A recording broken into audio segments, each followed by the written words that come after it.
Good morning, everyone. Welcome to Higher Moment Mastermind. I'm Sheryl Lotzar, happy to be your host today, joined by my colleague, Vern Schellinger. Wave, Vern. Vern and I are both career coaches. I come from a recruiting background. Vern comes from an HR executive background, and we have all kinds of helpful tips for your job search, right? So today, it's just an open Q&A on whatever topic you would like to bring up. Could be just a question, could be like a full topic that we can address. We are delighted to answer whatever's on your mind. So who's got a job search question? Well, yeah. Oh, Alice, you're on mute. And by the way, I can also put it in the chat. I was going to put it in the chat. So somebody else ready? Because this is a small group these days, you're totally welcome to keep it. And by the way, most of you have your mute off, which is good. I mean, unless you have background noise like dogs or kitties or babies, you're totally welcome to leave your mute off, just so you can freely speak. If your background allows. No, that's good to know. Yeah, I never. So real quick, for the discussion, and you can either answer it or just going through. I love the topic, and I'm re-engaging. I was out of town for a while and back, and now I have clarity. I did Tamara Wolf's clarity 3 goals. And Shira, I love you, and I love my other coaches and my coach friends and all that. But it really helped me, the vision. I'm so glad. Yeah, she's really that's what was missing. Yeah. So I am so excited. I'm here during the holidays. I'm not visiting family or anything. So I loved the topic about being stuck, because I was stuck all these years. So the vision and the clarity has helped, and it's becoming unstuck. And now I have clear defined, not just parameters, but like going into, which I've always wanted, ministry and missions.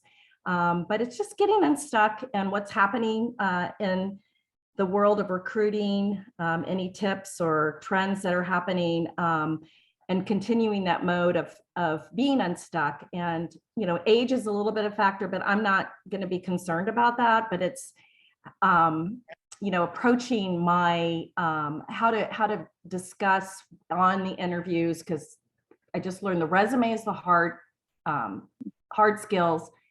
The interview is the soft skills, but to be able to speak that properly of all my experience, but that I don't need to be a VP or a director, that I want to come in and I'm in the latter part of my career, if that makes sense. So I'm kind of stuck with now, how am I going to present myself in my soft skills? Okay. Yeah. So that's a huge question. Obviously not exactly something we can answer here, right? Because it's very personal to you. So if there's a more general question that we can answer for you, that's more, I don't know, that's something that I can address kind of more specifically, that would be really helpful. Oh, okay. Well, let me think about it then. Okay. From a Jen, because it's just, oh, hi, Ty. It's just being stuck. Yeah, and I'm not. That's a real specific. Yeah, but I mean, if you ever want to talk offline, we can certainly go into that, because of course that has to do with your background and your career goals and all of that. So any question that people have around branding, around career trajectory, that's kind of probably more an offline conversation, because it's very unique and customized to you. But if there are any questions around your job search, anybody's job search, interviewing, resumes, networking strategies, things like that, that we can answer broadly for the whole group, that would be perfect. So if you have a question like that, that would be great. Yeah, let me think about it to frame it. And that's why I'm on this, because I need to start thinking of those types of questions and how to frame it. But it's really more the interviewing and the communication part, but I'll let someone else go ahead. Okay. All right. Thanks, Alice. Sheryl, just let me add one general comment to that. And that is how important clarity and focus is to your job search. Yes. It's just absolutely critical. The more clarity and focus you have, the easier it is for you to tell people exactly what you're looking for. And the more exactly you can tell other people what you're looking for, the greater likelihood they can help you. And connect you or come up with an idea for you or that type of thing. At one end of the spectrum, if you say, "Hey, I'm looking for a job, can you help me?" It's like, what am I going to do with that? I don't know. So the clarity and focus is important. But as Shira said, that's a very personal part of the job search that takes some real time and effort to figure out. It does.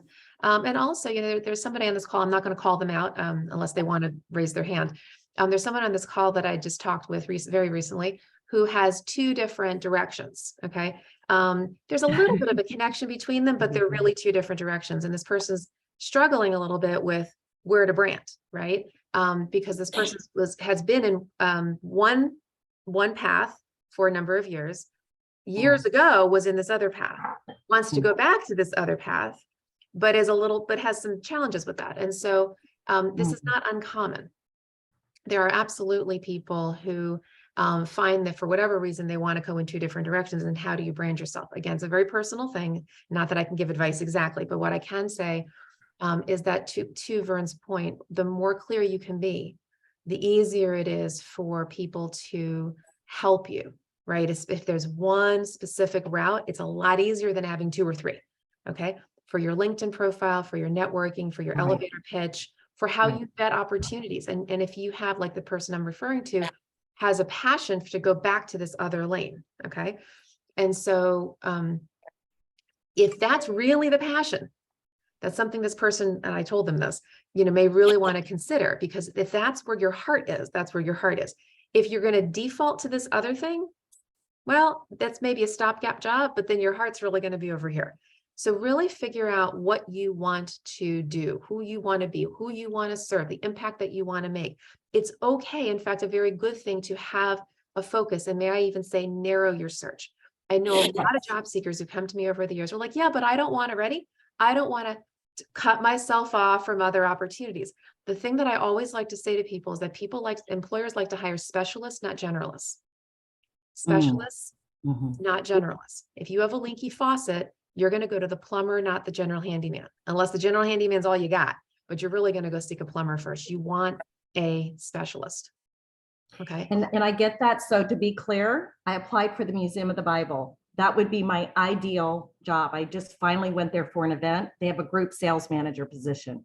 I have all the skills and ready for group sales to help them, but it's linking in and networking. And as I've sent I made the application for it. And not that I never thought I would go back into group sales, but I would be representing an organization that I would love and a product that I love. Yeah, that's great. So, and that's something that you would need in your networking and how you approach them, your cover letter, everything. You really need to focus there. And that's the other side of all this with your branding is the sector, the industry, the mission.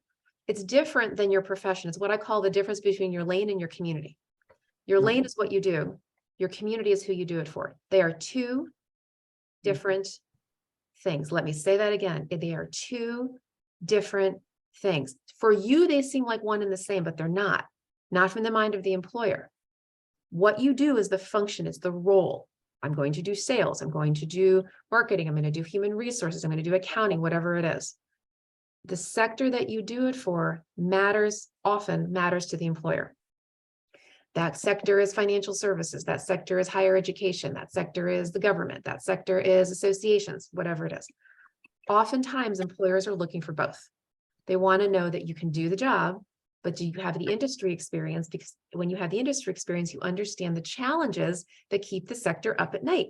You can speak their lingo, you get them. Now, I'm not saying that always employers are looking for this, but often they are. So if you have sectoral experience, or certainly a sectoral passion, a passion for that sector, you want to emphasize that. It's very, very important. I just finished a search yesterday, 2 days ago, I'm still a recruiter, and it was a director of communication search for a trade association. And this trade association is in the energy sector. I went out there and proactively recruited some people who had that background, who came from the energy sector, who were also director of communications, right? That's exactly what my client was looking for. They wanted a very pinpoint kind of thing. Could they have hired somebody outside the sector? Sure. Might they have considered that? Sure. Would they have preferred somebody from the sector? Absolutely. Because this person is going to have less of a learning curve, less time to train. That's what employers are doing. They're trying to minimize their risk in the hire. So if you're in sales, for example, well, there are all kinds of sales. There's B2B sales, B2C sales, and sales in manufacturing and sales and whatever, right? If you have specific industry experience, let that be highlighted. And all of you have a lane. Now you might be changing lanes, You might have one lane and you want to shift to, you want to go back to that lane or whatever. But Alice, to this point, right, you have a lane. You have, I know that because I know you, right? You have a very strong sales lane. You've been doing it forever. Well, you've come from different sectors. You've worked in different sectors, different communities, right? The Museum of the Bible is a particular sector. It's nonprofit. It's faith-based, right? It has a couple different flavors to it. May or may not be related to the background that you've had. It's related to the sector that you want to serve, not necessarily the one that you come from. You're going to have to minimize the risk. You're going to have to assuage them. That you actually are going to be able to slide in and serve that sector well, right? Does that make sense? So you really want to look at both the lane and the community in how you do your searching. Yes, and being able to. So I'm going to go back and, look it over. There's other positions, but I've taken it up enough. I don't want to take too much, but it is good to review that and making sure that the clarity is in my cover letter and information, and also those who are linked in with that organization. But it's a group sales position, which is, it's what I did in hotels for 20 years. Yeah. And Alice, this is like exactly the kind of question that I think was applicable to everybody here, right? Okay. Because most of you on this call, that's exactly what I'm talking about. You're asking something that's not just for you, it's for everybody. Because I often hear this question around where should I focus? And if you are thinking that it's all together, what you do and who you do it, you need to separate them. And you need to look at your branding and how you position yourself in terms of what you do and who you do it for. Good. Thank you. Yeah. I have a question for Alice. Alice, at the very start, you mentioned going through a clarity program or a webinar or something. Tamara Wolf is who she was talking to. I'm sorry. I can send it to you in a chat or something. Okay, So. that would Actually, be great. you know what too? So Tamara was a speaker at another community group that I run called Boomerworks.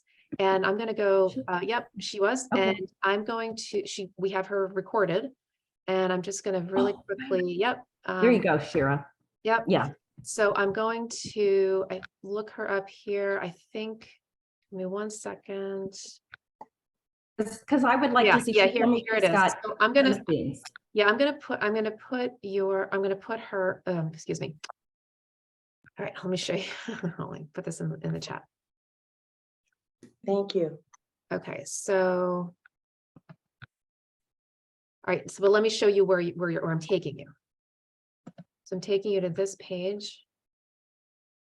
So this is Boomerworks is the name of the group that I run, and it's so that this is called the Training Center tab, and this is Intro to Self-Employment. So it's okay. She did focus it on self-employment, but that's okay. There's a lot of broad tips that you can use.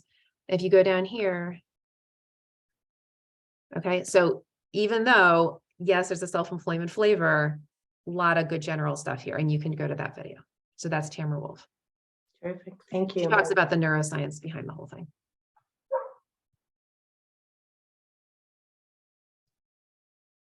Okay. All right. Other questions?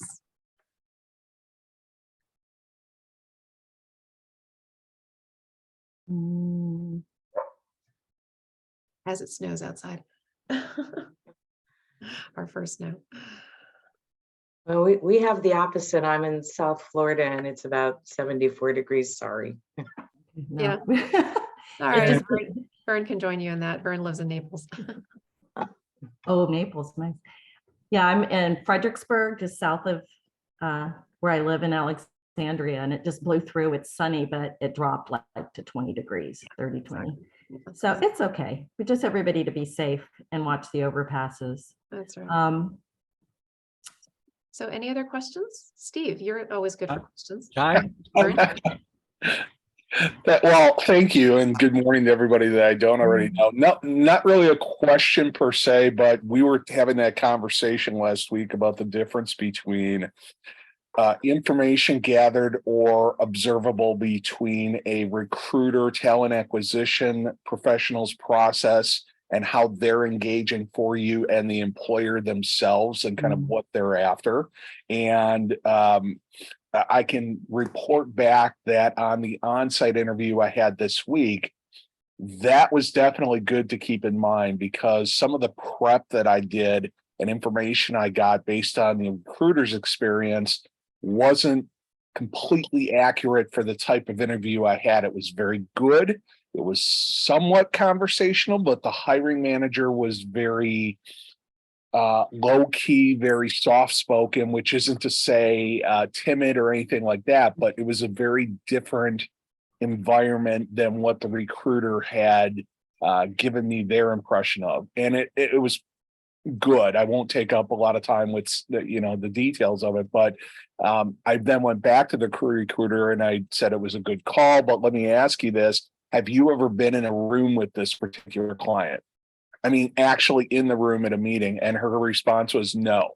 And I was like, okay, That's normal. That's very normal. yeah. And that's kind of why I said to say someone is or has a relatively conversational style without necessarily being in a room with them or only having the call is very different than what a candidate experienced. So I thought I'd give you that as way of circling back to say, yeah, it was definitely outlining what we were talking about last week of the difference between the two kind of conversations or visions or kind of pieces of that.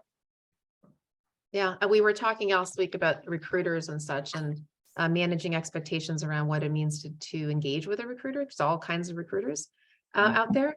All kinds meaning different. Like there's corporate recruiters who work for the company. There are headhunters like myself who represent multiple companies. There are recruiters who are retained, like actually what I do, so like higher level search. There are recruiters who do contingent search, and contingent means that they don't get paid until they make the placement, which means that they're working on a volume, which also means they typically don't have aren't able to engage with the employer in a serious way. I'm not judging it. It's just the business model. And so every recruiter is going to have a different relationship to the employer, I guess is the point. And so you want to manage your expectations. Just because a recruiter, I was saying this last time, just because a recruiter doesn't necessarily give you the candidate the experience that you're looking for, may have nothing to do with how you're going to be with the employer, because the recruiting process and your employment experience are two different things. Recruiting is a separate function, and everybody does it differently. So you don't want to put too much weight on your experience with the recruiter. Okay, let that recruiter just vet you, get as much information as you can about the organization, but don't make it an overly big deal, right? About how you feel treated by the recruiter, what they say, what they don't do. Do the best you can, get your information, but at the end of the day, you're working for the employer, nothing to do with the recruiter. Because even if you love the recruiter, even if the recruiter did the best job in the world, it has nothing to do with your experience as an employee, right? The culture, the team, the supervisor, all that stuff is not connected. So I just want to manage your expectations around that. The recruiter's just there to be a pass-through, just to get you through to the employer. If that helps. One of the other things that I would add on to what Steve said. So what you were expecting based on what the recruiter told you and what you experienced were kind of like two different things, right? There was definitely I don't want to say disassociation, but it was definitely a different experience. And I was fine with that. Yeah. I had done enough prep and I felt comfortable enough as me to be able to go and speak to the various components of it. I ended up having to do, I felt like, more work to keep the hiring manager kind of in the conversation or being probative and engaged more so than keeping it as a you ask, I answer, this, that, and the other. So it was just a shift in kind of like we talked about before, reading the room as you always do during interviews. And I felt able to pivot pretty well, but I thought back on it. I was like, yeah, we just talked about this the prior Friday when this conversation came up. So it was good to kind of keep that top of mind. Yeah. Well, and the other reason I'm pointing it out is as Steve said, read the room. Whenever I'm helping people prepare for interviews, one of the things I say is expect the unexpected. I mean, you just never know what's going to happen in an interview, even though we all know there's 70-80% of the interview, it's an interview, right? They're going to ask you questions, you're going to answer questions and so forth and so on. But the person you're interviewing he or she has different levels of interviewing skills. You don't know that until you're actually in the interview. And every organization has its own little quirks or things the way they do interviewing. So you just be prepared to, if something odd happens, just say, okay, this is the way it's going to go. And as Steve said, he read the room and handled it well, it looks like. So. Yeah. So we have another new person here, Ali Reza. I'm not sure if I'm pronouncing that correctly. Can you tell us about yourself and what kind of job you're looking for? What kind of job are you looking for? Do you have any questions? Hi everyone. I think because yes, actually, because I'm 23 years old and it's first of my actually working and thing. So looking for a new job in an international market, and one of my challenges in this case was actually is how to find actually as well a job for myself, because I am web developer in an international market, especially in Canada. Okay, because I'm from Iran, and so this is one of my challenges. I wanted to ask you, how can I connect myself to this international market so that I can easily apply some companies that are suitable for my situation? Because it's first off, in beginning of my work. Okay, I don't have much experiences. I just have 2 years experiences in my actually resume in Malaysia. Okay, remotely working in Malaysia, and now just trying to find new jobs in I don't know how to say, for example, America, Canada, or Europe, because there are better countries. So yeah, this is my challenges, how to actually improve my relations. What should I do in this case? Can I ask what country you currently live in? Iran. Oh, you live in Iran. Yes, yes. Oh, I see. I thought maybe you were in the United States and you had moved. Ah, I see. Well, I don't know about anyone else in this call. I'm not an expert by any means in international employment. My specialty, Vern's specialty, is about employment here in the United States. So I wish I could be of help to you, and I don't know if there's anyone on this call that can offer any advice. I'm so sorry. I really don't have knowledge around, employment where you live. And again, I'm not globally, I don't really have the global experience. Does anyone have any? Well, Shira, let me just, the one global thing that would apply, I think, wherever you are in the world is again, networking and building relationships with other people is an important part of any job search. It's part of your career. It should be part of your professional career. So are there people that, in Iran that might be able to help you, that might be able to answer some of your questions, or explain your situation to others and say, do you know anyone who might be able to help me find what I'm looking for, or give me some direction in terms of what I'm trying to accomplish? That might be like I said, the one, as Shira said, neither one of us are international experts, but networking is pretty much universal. Every culture does it a little bit differently, but at the end of the day, it's people helping people at some point. So I would encourage you to try to have as many conversations with as many other people as you possibly can. Some people, it'll be a dead end. They'll say, well, sorry, I don't know anything about that. I can't help you. But one of those conversations, or maybe several of them, somebody will say, yeah, I know someone you should talk to. Yeah, and finding people in international marketing, obviously, those are the people you want to connect with, right? Those are the people who know that sector. Jackie? Yes, so the American Society of Association Executives has an international group. Yep. So I would encourage you to look at their website. Again, it's the American Society. I'll put, yeah, thanks. I'm going to put ASAE.org. ASAEcenter.net. Yeah, so I'm going to. Right. And I ran an international network of law firms for about 16 years. So again, what you were saying earlier, Shira, about, particular industry. So Ali Reza, if you have experience in particular industries that you enjoyed and would like to pursue, I would say look online to see if there's an international organization of some kind to connect to. Just like there are international lawyers organizations, I'm sure there are international hotel and hospital and other kinds of organizations as well. It's a good, maybe a place to start. Those are great ideas. And Alireza, you can also go on LinkedIn, and in the search bar in the upper left-hand corner, type in international marketing and see who comes up. Who does that kind of work, especially if you go by location and go drop down to people who live in Iran, you can find people who are in that sector who live in Iran, and you might be able to network with them. LinkedIn's a great tool for that. Yeah.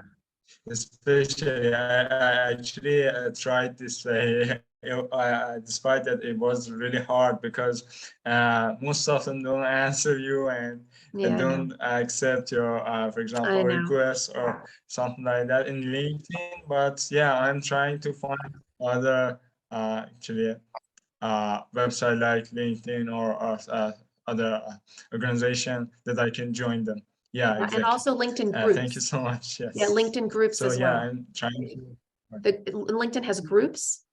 So if you go to the groups and put in international marketing, try to find an international marketing LinkedIn group and network with people. Is there a group for joining, for example, have communication like this?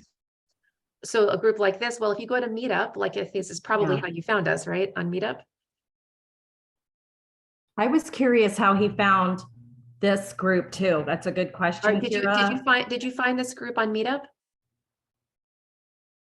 Yes. Yeah. So in just Meetup, type international marketing and see if there's any groups that come up. Okay. I have one question. Is there any other social media like Meetup? Because Meetup was really effective in this case. Say that one more for time, example, please. Another social media like Meetup that I can, for example. Yeah, I don't know, but if you go, Meetup is to me the best group for things like this. So I think if you go to Meetup and put in international marketing, maybe something will come up for you.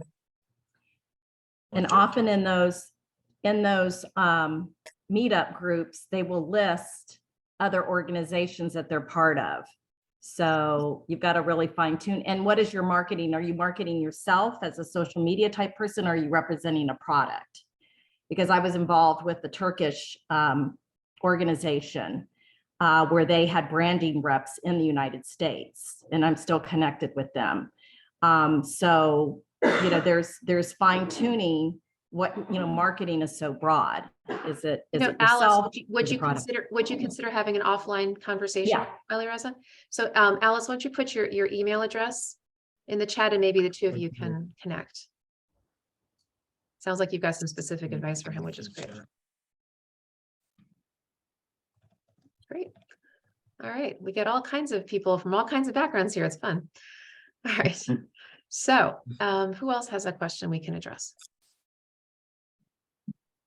So I've had a very interesting journey last couple of years, and I'm now looking for new opportunities again. And it's like I'm kind of heading towards not retirement yet. I probably have another 5-6 years of work, but it's just so hard to get motivated. And unfortunately, I don't know how many others have been impacted by the pandemic, where I feel like we're still living in this pandemic that impacts jobs, especially in the association world. So my question is, how do you continue to stay connected, stay motivated, and knowing that, you still have another 5-6 years of, work left? And, ageism is a thing, unfortunately, but how do you still continue to sell yourself given the existing climate? That's a lovely and broad question. Can you be a little bit more specific for us? Sure. I guess how do you, maybe I'll just stick to the motivation part, is how do you continue to stay motivated, given, you know, what you're hearing in economically, what's going on in the world? Yeah. But how do you continue to sort of put, you know, one foot in front of the other? Yeah. So here's the thing, right? Regardless of what's going on in the world, regardless of what's going on in society and the economics, you are an individual who has a purpose, right? You have gifts that God gave you to go serve the world. You have your little piece of the world, regardless of what's going on in the economy, regardless of what's going on in the pandemic. Your job is to say, God, what am I supposed to do today? Who am I supposed to serve? Truly. What is the impact I'm supposed to make? Because we are not a statistic. We're a person, right? And we have opportunities to serve. So what I'm doing right now is, and Vern, right? We're both here to serve you in our little moment today for an hour. This has nothing to do with the economy. This has nothing to do with the pandemic. We're here to help. Now, as it happens, the reason why this meetup started is because of the pandemic. We started this in August of 2020. Okay. So that was a response to a need at the time, because as you all remember, there was huge unemployment and we used to have 45 registrants and 30 people would show up, right? It was a whole, in fact, we had to have breakout rooms and we had to have a chat monitor. I mean, it was a whole different experience to be on this call. But we made this, you know, this happen because there was a need. So that was the motivation. Find the need, go solve it. Okay. So my world, this is, you know, I'm in the workforce world, the employment world. So the needs I'm going to see are in the workforce and employment world. Anuja, you're going to have needs in your world. What are the needs? Talk to people. What's going on? What difference can you make? What problems can you uniquely help people solve? Right? That's how you stay motivated, because at the end of the day, we're here to love God and love people. And you love people through your work, right? That's what it's all about. It's all about service. Yes, we got to put food on the table. That's great. But at the end of the day, you're making an impact. What's the impact that God wants you to make? I'm being really clear about it, right? I'm not beating around the bush. Like this is it. No, that's very, very well said. Yeah. And I think Linda said it, you nailed it. Yeah, that makes sense. It's sometimes hard to separate out, you know, what I'm contributing versus, you know, like the holistic way of making contribution. And so, yeah, that's you can do your little part. You're a little pebble in the pond. And the other thing to think about is, you know, what's your passion? What do you really like to do? And just stay focused in that arena and focus your job search in a position that gives you the opportunity to do what you love to do. And again, as Shira said, serve others. I mean, Shira and I, this is a passion for us. We've been in career management for 20 plus years, a long time. That's what we do, right? That's how we serve. That's what we do. And we get gratitude and gratefulness from helping others when we know we've helped them land the job, or we know we've connected with them with someone who can really help them in their job search, whatever it is. So find what your passion is, and then what are the jobs, what are the opportunities in that arena, and stay focused on that. Because I see Ty has his hand up, and I don't want to dismiss that. I knew it. I guess where I read your comment was how are you keeping yourself motivated? How are you keeping yourself engaged to this process and all the various components? For me, that's the thing I struggle with as well. It's not necessarily the motivation to say, well, okay, let's take a look at these opportunities or network with this person or this potential opportunity. It's the people side, the internal kind of process piece of, hey, you're in this position for whatever reason you are, or you're looking because there's a disconnect with your current job, whatever that is. That is the thing that I struggle with the most. And the thing that really helps with that are these kind of groups and sessions. not just from the networking side, from the engagement side, but also being able to listen to others about what their struggles might be. Can I help in some way? Can I assist maybe where they have a need, or I have a connection that gets them to X, Y, and Z? And for no other purpose other than saying, well, hey, it's for me a moment where I don't have to think about my own situation. I can be doing something else over here. So again, for me, that's what's getting me through this right now is groups like this and some of the others I'm a part of, because And yeah, sorry to interrupt you, Steve. So there's, as it turns out today, we have several of us association peeps on this call, which is kind of cool. Anusha, are you familiar? I've mentioned this before. Are you familiar with Nicole's association coffee chat in the morning? Okay. I was just about to add on to what Steven said, is that, 2 years ago when the pandemic started is when I lost my initial first job. Is my LinkedIn connections were, I think, like, I don't know, I'm just throwing out a number out there, 200.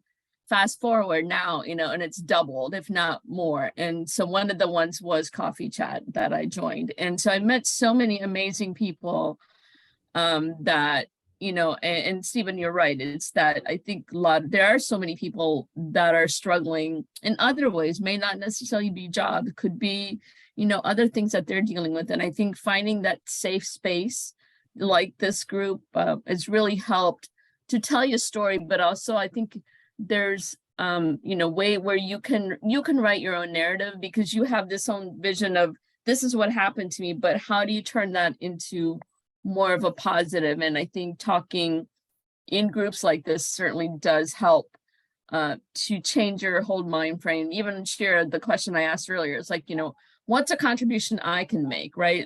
Rather than looking at. And so so it's definitely helped me, where I've also set up a lot of just one-on-one calls with people that I didn't know before. And so that certainly has been very encouraging. So yeah, keep networking. And it is so important, especially because we're not yet, I don't know when we will be back in having networking, events face to face. I mean, people somewhat are, but I mean, we've all gotten very used to this virtual thing, right? So I think they're just groups that are just going to continue to do this, which is fine. But it is important, as Steve said, keep getting on whatever they are, whether they're a generic group like this, whether it's a specific sectoral group like Nicole's, other things that are in. What is your profession, by the way? What do you do? I'm in association world. So like my background is membership. Membership. Okay. I've been in association world for the last, But you're a membership person, right? Correct. Right. And so even within your sector, and I'm going to say this to everybody, okay, because Anusha happens to be in the association sector, and there's this whole membership world within it.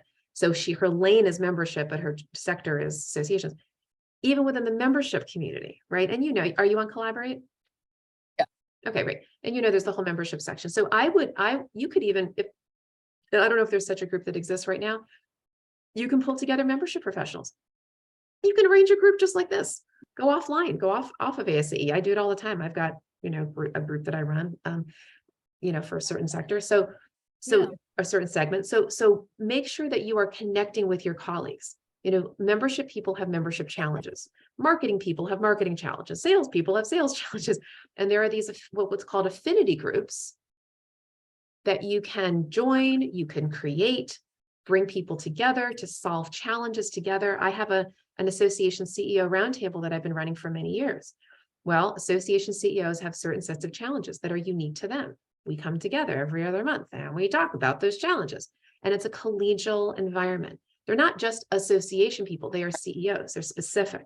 You've got membership, you've got marketing, you've got all these folks have unique challenges that they face in their lane. You could be the convener, why not? Go find some of those folks, create a Zoom call. People want to talk, right? So you can be helpful in facilitating, you can be helpful in giving advice, you can be helpful in connecting people. They can, of course, connect you to others. You can be useful, because I will tell you this, and you're in transition, obviously, right? Right now? Okay. And we all know, when we are gainfully employed, it is not the time that we typically will go out and start something creative like this. But when you're in transition, that's the time that you have the time to do it. And guess what? Your colleagues will be so grateful to you for setting this up, because they're got their heads down. They're fighting fires, and they're not thinking about putting together a networking group, but you've got the time, you convene them. You create the safe space for the conversation. They'll be very grateful to you, and you'll be doing something impactful for the community. So I'd recommend, and it doesn't have to be a big group. You can go reach out and just start something. Yeah, perfect. Thank you. You're welcome. Joel and then Ty. Hey, once again, sure. I just want to thank you for the time that we shared, last night and everything. Sure. So as I'm working towards things now, maybe you will encounter this problem that while you're job searching, yeah, you may have to take a job just so you have some money incoming. So that's a situation that I'm going to be involved with next week. Is that I've taken a job. It's definitely not where I want to be, but at least it's going to have money coming in. But my question may be, while I'm doing that, yes, during the evenings, I'm definitely going to be doing networking, whatever. But let's say one of those interviews comes in, and the only time that I can meet is while I'm on, it's actually while I'm on the job. Yeah. And I can't tailor, a specific time. And obviously just starting a job, then naturally it's not the time that they want to see me jump and try to say, oh, I've got to take this call, and I can't. But let's say, the individual can't meet with me in the afternoon after I get back home or when I'm off work. So I can foresee that happening, but it's definitely not a job that I'm probably going to have long term. Yeah, that's always a little tricky. Certainly you're going to want, you might not need to say to the employer, look, I know I've just started, but I do need to take a couple of hours of personal time. You may not have vacation accrued or anything. You might have to take it unpaid for those couple hours, right? Or you try to work it out with the hiring manager. Say, look, I'm working during the day. My hours are X to Y.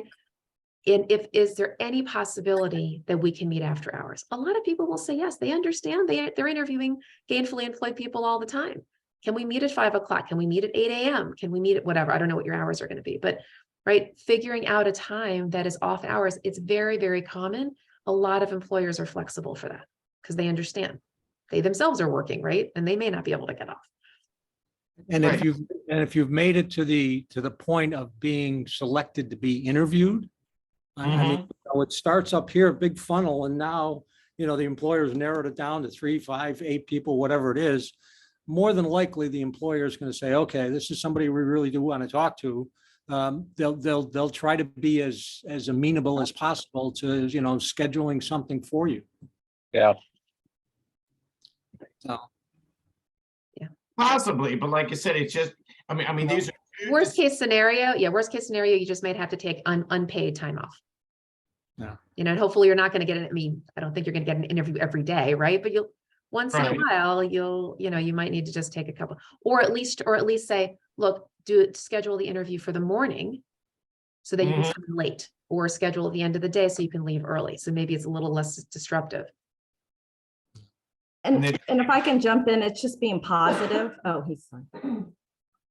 Just being positive, Joel, that, if they're not going to work with the interview time and interest, maybe it's not the job. Just work with it the best you can. I'm in the same situation. I'm substitute teaching. There is no way during the day I have 10 minutes to eat. And so I'd like to do the boomer works, but I might be, at 9 o'clock, there's no way in the classroom. And so, I'm just good with that. I leave it up to God and how it's all going to work out, and give myself margin or see if I can get coverage. So I did send a note for Joel, Ty, and I to have a conversation offline. Ty and I want to have one, and maybe Joel, all three of us can get together through this, because we seem to be in the same situation and some similar. So maybe we'll start our own meetup. Go for it. Hey, you can have a little break off group. Go for it. Yeah, we'll do that next week. So I'm checking out the others on here to see if maybe we need to collectively come together. So Thanks for I doing look that. forward to that. excuse me. I said I would look forward to that. Yeah, I have a girlfriend who does recruiting for college students, and she wanted me in that. She was like, oh my gosh, you need to work for a college, but I don't have the connections and the educational. They're really looking for educational background, but that's offline. So I see what you're trying to do. Exactly. Thank you. That's why I'm so glad I joined this wonderful group this morning after working with Shira last night. Just everything's coming together. Well, we're delighted to help. Mhm. This is the power of human connection. There you go. Okay? That would be my Christmas wish. All right, other questions? Oh, Ty. I want to just add, you were talking about a membership group. There is another one you might be aware of this year. Dan Ratner does a monthly. It's all Oh. membership people. Oh, It's I called the didn't know that. Business of Membership, and I'll see if I can put that in the chat or get it out to people. Oh, good. Yeah. might be a good It's idea. it's about usually between 5 and 10 people, so it's very discussion oriented. People bring problems to the table that they're facing, and we talk about them, give advice. So that's another group. And my other comment was going back to networking is being transparent as possible. If you're looking like me, looking for a quote, a lower level job, make sure that you tell people that you customize the cover letter, the resume. And one of my network meetings yesterday, that the woman said, make sure that you're upfront about this, that you tell people that this is the way you're branded, and they know that, so that they don't look at your resume and see all this advanced stuff and say, oh, this person's not interested. Yeah, be very clear with folks, especially if you're making a transition, as to why you're doing this transition. State that in your cover letter, state that in your networking, especially in your networking, because if you're trying to have somebody represent you or champion you, they need to know your story. They need to be able to say to the employer, look, you're going to see something on this resume. It's going to look a little different than what you're looking for. Please still consider them because of their life situation. They've made an intentional change. So have people help you with that. All right, other questions or comments or thoughts? I'll just jump in and ask, how can we help Jackie on the call? I just pulled you up on LinkedIn, so I do have my phone here. I'm using it for LinkedIn, and wow, she's got attorney connections in Miami. So if I ever get in trouble down there, reach out. But how can we help you? Well, you know, when I asked you earlier, Alice, about the clarity, I'm trying to gain clarity about what my next step is. My background is, you know, I don't even know if it shows up on LinkedIn, but originally corporate communications with AT&T. I'm from the Northeast, so it was New York City. And then my husband wanted to move down to Florida. I still liked him, so I still do. So here I am. Went in, worked for AT&T down here. Never thought I'd leave. They went through, you know, huge changes and decided to go into association management. That's when I was actually recruited to run the international network of law firms. Boy, I learned on the job, HR, financial management, you know, event management, built a team. It was great for 16 years, but at the same time was raising a family. And international travel got to be not what I wanted it to be, went into other attorney and associations. Love selling a mission that I'm passionate about. Just left one for women's leadership development, but they were just really struggling financially, even with everything I brought in because of their goals at the time. I'll just leave it at the time at that. And so now I'm looking to see what would I like to do next. You know, business development, board development. Those are my strong suits. That's great. It sounds like you need, like you said, some clarity, some focus, right, and what you want to do. So for what it's worth, and I think most of you know that I'm a career coach, as is Vern. We have slightly different specialties. Vern has a real focus on networking, and I have a real focus on branding. But I know we're both open to, you know, introductory conversations for 30 minutes or whatever. So Jackie, if you want to reach out to either or both of us for an exploratory conversation, we can give you some free advice. If you'd like to work more formally with us, that's certainly your choice. But I'll put my information here, and Vern, if you can do the same. Yeah, and in fact, yeah, I had just sent you mine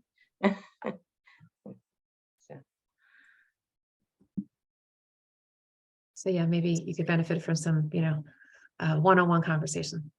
Happy to Sure. help. But thank you for asking. Appreciate that. Yeah. Thank you, Shira, for doing this again. I sent a note just to have it on Friday before the holiday. I really this was a way to just let you know. It's just been a really interesting year for a lot of people, and I'm real excited. I've been this way for a while, so I'm not going to get into everything. I've got to do some hard work in front of me, but I really appreciated you having this. Happy to help. We're both delighted, and Lord and willing, we'll be Vern, doing it too. next week too. So we try to keep this Yeah. going. Yeah. All right. Any other questions before we wrap up?